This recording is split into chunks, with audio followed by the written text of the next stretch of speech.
Hi guys, I'm Dr. Sandeep Tiwari and I welcome to my YouTube channel. Guys, in today's video, I am going to discuss with you a short story that is written by O. Henry. And the title of this story is The Gift of Magi. बहुत प्यारी सी एक love story है या एक romantic story है और आप देखेंगे एक बार में ही आपको क्लियर हो जाएगा। सो आप बिल्कुल फोकस करते हुए बिल्कुल अटेंशन के साथ इस स्टोरी को देखिएगा। सिंगल टाइम में आपको everything will be clear to you. तो चलिए देखते हैं। O Henry's real name is William Sydney Porter. O Henry का रियल नेम क्या है? William Sydney Porter. He was born in September 1862 and died in June 1910। जन्म कब होता है? 1862 सितंबर में, और इसकी डेथ कब होती है? जून 1910 में। Porter began using the name O. Henry to sell his stories because he was actually serving a prison and felt that no one would buy his stories if they knew who he was. Porter ने, William Sydney porter ने ओ Henry का नाम किस लिए use किया? ताकि वो अपनी स्टोरीज को सेल्स करके बेच सके। क्यों ऐसा किया उसने?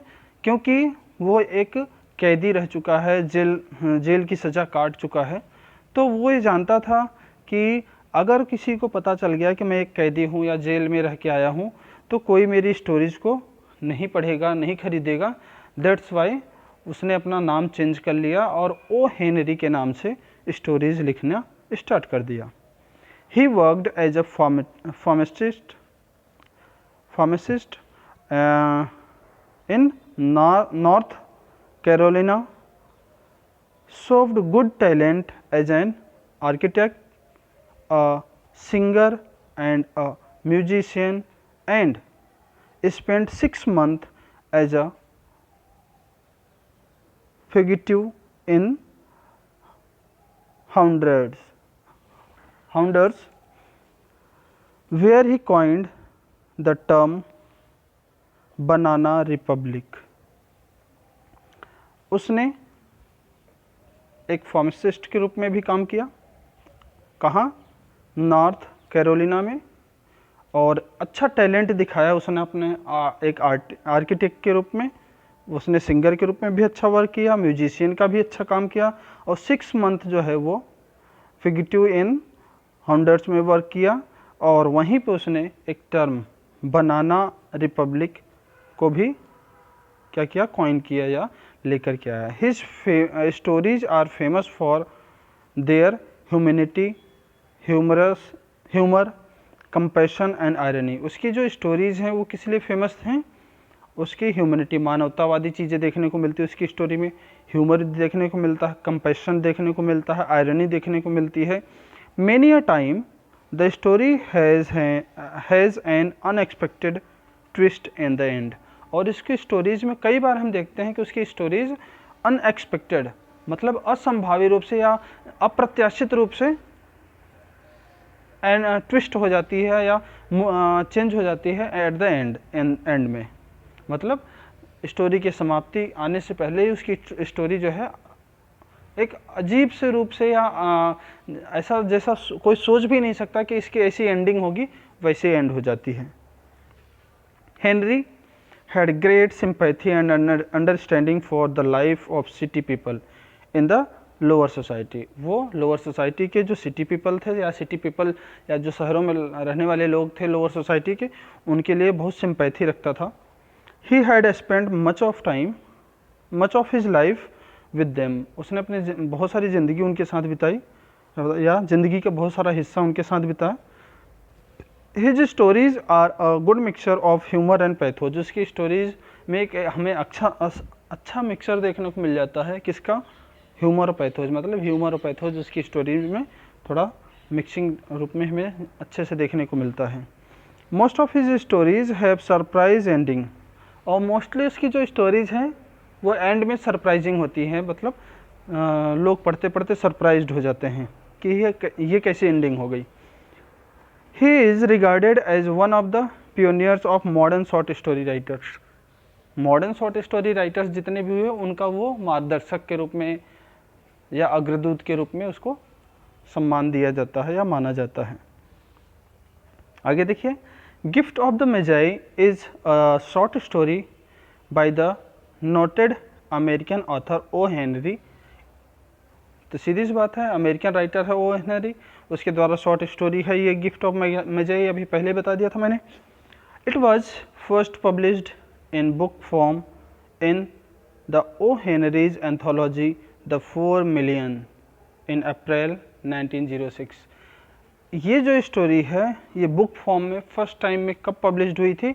अप्रैल 1906 में।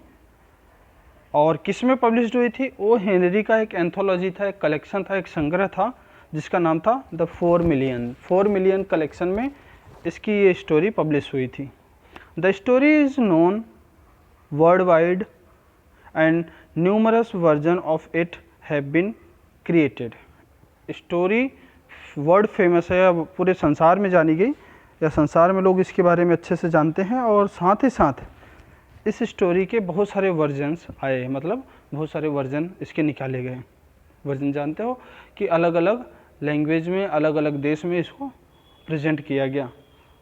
The story tells of a young husband and wife and how they deal with challenge of buying secret Christmas gift for each other। ये स्टोरी किसके बारे में है?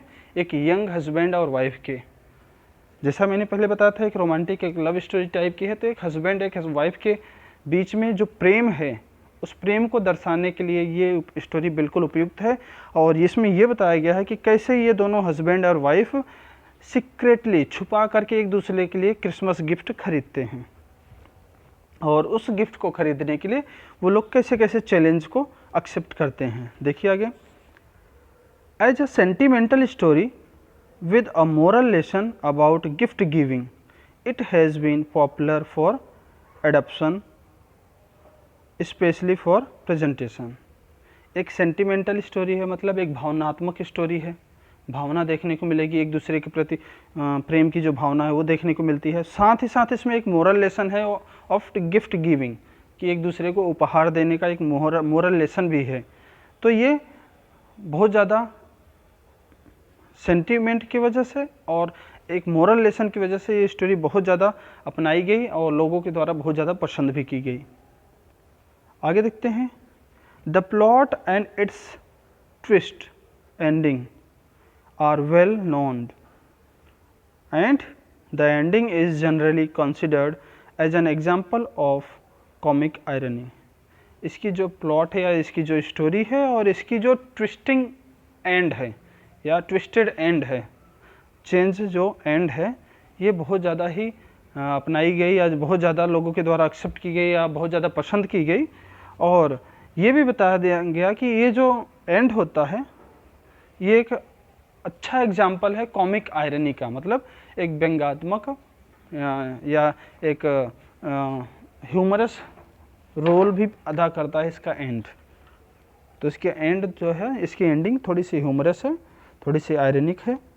The story of the gift of the Magi deftly displays powerful theme of love, sacrifice and concept of true value and worth.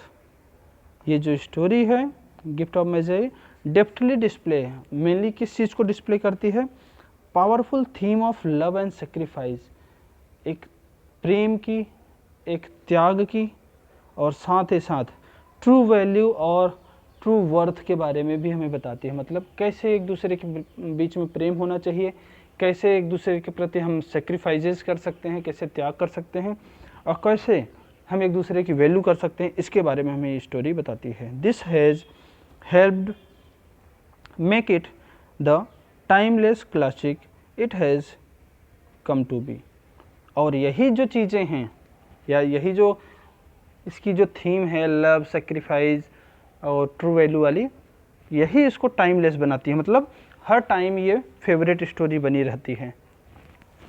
आगे देखते हैं। अब हम इंट्रोडक्शन अभी तक हमने देखा, अब हम इसकी स्टोरीज़ को जल्दी जल्दी से रिवाइज करते हैं या जल्दी जल्दी से देख लेते हैं कि क्या है ये स्टोरी।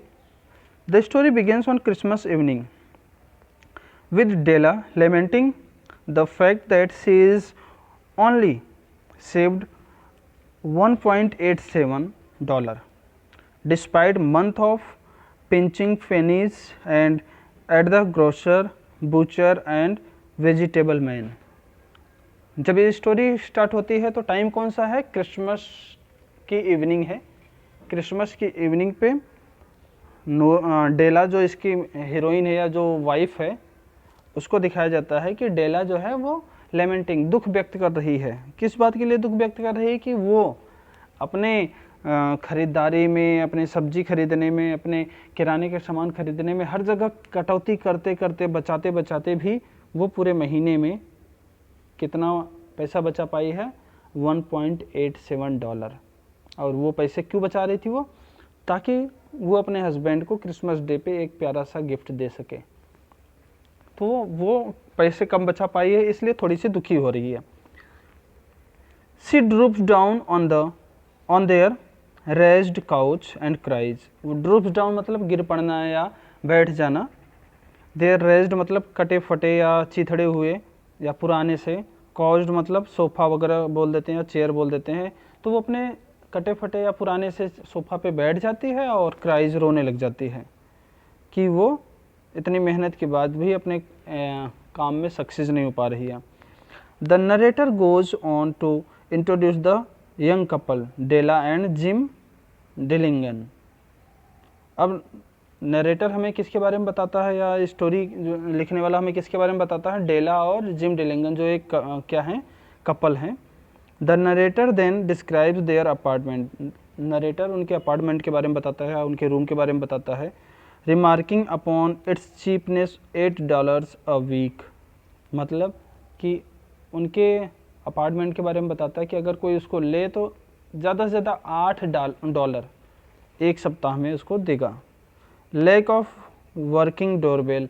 उनके दरवाजे पे तो एक डोरबेल भी सही नहीं है, मतलब जो डोरबेल लग रहा है वो भी ख़राब है, वर्किंग कंडीशन में नहीं है। मतलब उनकी दयनीय स्थिति को दर्शाता है कौन? Narrator. Della stops crying but is still sad for how she might buy a Christmas present worthy of Jim. Della ने रोना तो बंद कर दिया, लेकिन अभी भी वो दुखी है कि वो किस तरह से क्रिसमस का गिफ्ट खरीद सके जिम के लिए, जो जिम के लिए काफ़ी उपयुक्त हो। वर्दी ऑफ जिम मतलब जिम के लिए बिल्कुल उपयुक्त हो। She suddenly stands before the mirror realizing her hair to fall to its full length। अचानक से वो मिरर के सामने, शीशे के सामने खड़ी हो जाती है और अपने बालों को खोल देती है, जो काफ़ी लंबे हैं और काफ़ी उसके नीचे तक लटक रहे हैं। Here the narrator describes the couple's most prized possessions। अब नरेटर हमें इन दोनों कपल के पास जो सबसे कीमती चीज़ है उसके बारे में बताता है। मतलब इन दोनों के पास क्या क्या चीज़ें हैं उसके बारे में बताता है। तो बताता है क्या कि डेला के पास क्या है? डेला के पास लॉन्ग ब्राउन हेयर है दैट फॉल्स बिलो हर नीज। डेला के पास उसके लंबे लंबे भूरे बाल हैं जो कि उसके नीज, उसके घुटनों तक लटकते हैं। मतलब अगर ओपन कर दे, खोल दे पूरी तरह से तो उसके घुटनों तक इतने लंबे बाल हैं। और जिम के पास क्या है? जिम के पास एक गोल्ड वॉच है that was passed down from his grandfather, जो कि उसके ग्रैंडफादर के द्वारा पास्ड किया जा रहा है। मतलब उसके ग्रैंडफादर ने उसके फादर को दिया और उसके फादर ने उसको दिया, तो उसके पास वो वॉच है। और वो वॉच कैसी है? गोल्ड की है। He compares these items to King Solomon's treasure and Queen Sheba's jewels. और नरेटर ने क्या काम किया कि उनके इस पोजेशंस को या उनके इस वस्तुओं को तुलना किससे कर दिया है कि King Solomon's treasures, King Solomon के पास जितने भी खजाने थे उससे इनकी तुलना कर दी है। और रानी शहबाज के जो ज्वेल्स थे, जो ज्वेलरी थी, उससे इसकी तुलना कर दी है। मतलब उसके बालों को रानी शाहबाज के या शहबाज के ज्वेलरी से तुलना कर दी और उसकी घड़ी को किंग सोलोमन्स के ट्रेजर या खजाने से तुलना कर दी। मतलब खूब बढ़ा चढ़ा करके उसने एक्सप्लेन किया है उनके इन चीज़ों को। आगे देखते हैं। तो डेला जो है दुखी है कि वो अपने हस्बैंड को कोई गिफ्ट नहीं दे पा रही है और शीशे के सामने खड़े होकर के अपने बालों को खोल करके अपने बालों के बारे में सोचती है। तभी क्या होता है कि अचानक से Della runs downstairs on to the street. वो नीचे जल्दी से सीढ़ियों से नीचे उतरती है और गली में आ जाती है। Where he she finds a hair shop. वहाँ पर वो एक बालों की दुकान के पास जाती है। वहाँ वो जाती है। Run by Madame Sofronie. और ये बालों की दुकान किसके द्वारा चलाई जा रही है? मैडम सोफ्रेनी के द्वारा। After a brief exchange during which Madame Sofronie evaluates Della's hair. जब वो दोनों आपस में काफ़ी बात कर लिए, मतलब डेला किस लिए गई है? अपने बालों को बेचने के लिए। तो जब वो आपस में काफ़ी लंबी बात करते हैं तो मैडम सोफ्रेनी जो जिनकी बालों की दुकान है, उसने इवेलुएट्स मूल्यांकन किया या आंकलन किया कि उसके बाल कितने के हो सकते हैं। Della sells her long locks for $20। और डेला ने अपने जो लंबे लंबे बाल थे उसके काफ़ी सारे हिस्से को उसने बेच दिया $20 में। मतलब $20 में उसने अपने बालों को बेच दिया। Della spends the next 2 hours looking for a perfect present for Jim. और बेचने के बाद जब उसको $20 मिल गए तो वो अगले 2 घंटे वो मार्केट में घूमती रही एक अच्छा सा गिफ्ट लेने के लिए। किसके लिए? जिम के लिए। She decides finally on a simple platinum chain for Jim's watch. और लास्ट में उसने क्या डिसाइड किया कि वो एक प्लेटिनम, सिंपल प्लेटिनम की चेन लेगी जिम के घड़ी के लिए। जिम के घड़ी में चेन नहीं था तो वो उसने सोचा कि जिम की घड़ी के लिए एक सिंपल प्लेटिनम चेन लेंगे। Comparing to watch lack of ornament and value to Jim's personality.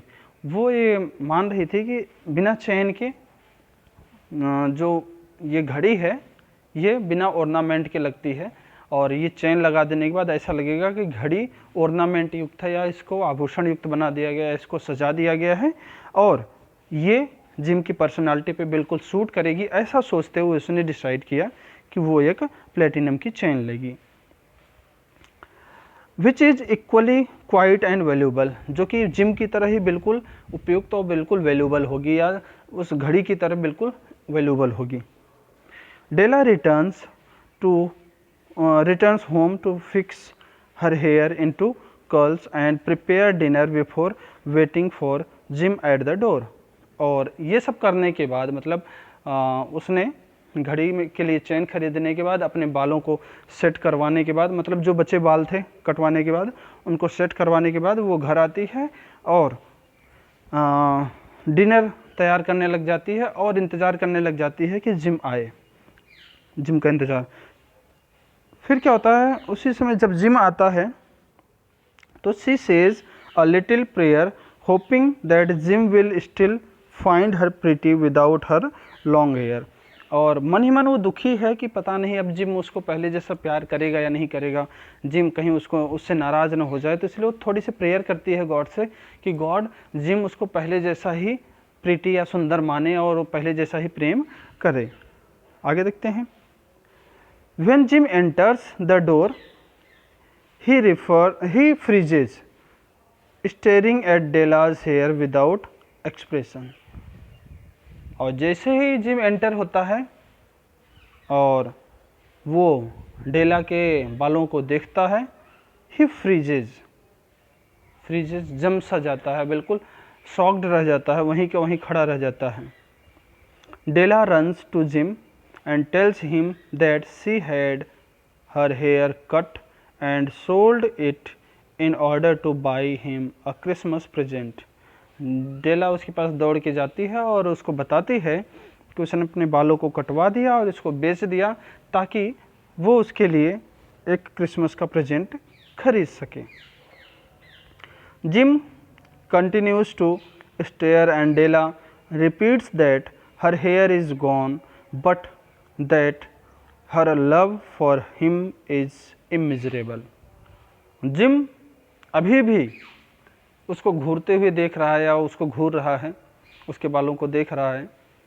डेला उससे कहती है कि क्या हुआ अगर मेरे बाल चले गए, या मेरे बाल चले गए कोई बात नहीं है, लेकिन मेरा जो प्रेम तुम्हारे लिए है ना वो इमेजरेबल, उसको नहीं मापा जा सकता, ऐसा वो जिम से कहती हैं।